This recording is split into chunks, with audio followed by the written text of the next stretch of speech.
Mae Lywodraeth Cymru yn gyfrifol am wneud penderfyniadau ar lawer o'r materion sy'n effeithio ar ein bywydau bob dydd. Mae Senedd y Deyrnas Unedig yn gwneud deddfau ar rai materion sy'n effeithio ar y Deyrnas Unedig gyfan, gelwir y rhain yn bynciau a gedwyr yn ôl, gan gynnwys ynni niwclear, materion tramor ac amddiffyn. Yng Nghymru, gallwn nhw wneud deddfau ar faterion nad ydynt wedi cadw yn ôl i Senedd y Deyrnas Unedig.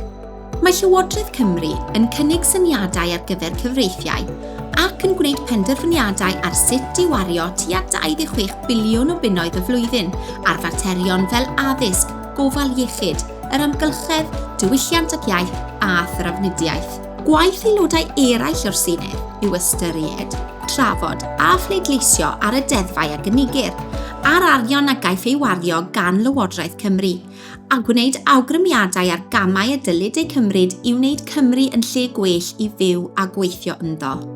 Ers 1999, pasiwyd rhai deddfau arwyddocaol sydd wedi helpu wneud Cymru yn wlad flaenllaw, a hynny ym maes ailgylchu, o ran ystyried statws swyddogol y Gymraeg, ac mae Cymru wedi gwneud newidiadau sylweddol i'r system rhoi organau.